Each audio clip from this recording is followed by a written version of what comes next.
Salut à toutes et à tous et bienvenue, j'espère que vous allez bien. Je reviens vers vous aujourd'hui pour vous parler du tout dernier livre de Michel Bussy, T'en souviens-tu, mon Anaïs? C'est donc un livre qui comporte 4 petites nouvelles. J'ai un avis assez mitigé en fait sur ce livre, je vais vous expliquer pourquoi tout de suite. Donc la première qui est T'en souviens-tu, mon Anaïs? C'est l'histoire d'une jeune femme qui décide de venir habiter à Veul-les-Roses avec sa petite fille et qui va se sentir épiée. Voilà. Vous saurez pour qui, pourquoi en le lisant. Je ne vais pas vous en dire plus. C'est très dur de parler d'une nouvelle puisque c'est une histoire très courte, donc on évite le spoil. Alors, mon ressenti sur celle-ci, en fait, j'ai trouvé que l'histoire, elle était vraiment bien, elle était prenante, on avait envie de connaître la fin, mais qu'il y avait quand même certaines longueurs. Voilà. Ensuite, l'armoire normande. Donc là, c'est un couple de Parisiens qui part en vacances dans un gîte et il va leur arriver quelque chose, vous allez voir, c'est assez rigolo. Et le final aussi est drôle. Voilà, moi, par contre, avec celle-ci, j'ai vraiment passé un bon moment. C'est ma préférée sur les quatre, elle est vraiment très bien. Celle d'après, c'est Vie de grenier.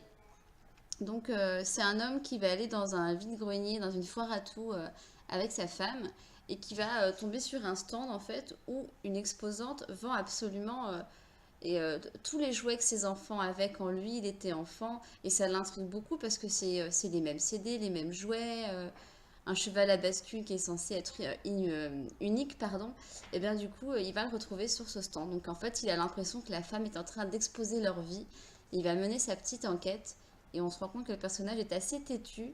L'histoire est très prenante aussi, elle est bien, on a envie de connaître la fin, toujours, hein, après, Monsieur Bussy arrive toujours à installer de l'intrigue dans ses histoires, ça c'est incontestable. Mais pour ma part, j'ai vu la fin venir, je m'en suis doutée.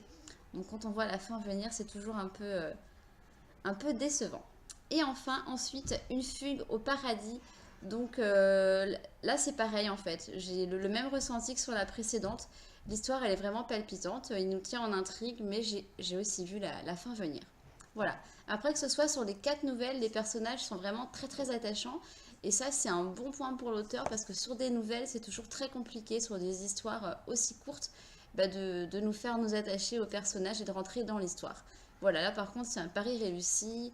Je les ai tous aimés et je suis rentrée dans les quatre nouvelles. Donc voilà, c'est plus un avis mitigé sur voilà, le premier, beaucoup de longueur, et sur les deux derniers où j'ai vu le final venir. Voilà, et bien ce sera tout pour aujourd'hui. Je reviens vers vous très vite. En attendant, n'hésitez pas à liker ma vidéo si elle vous a plu et à vous abonner à ma chaîne si le cœur vous en dit. En attendant, je vous souhaite un très bon week-end et de très bonnes lectures. À bientôt, salut!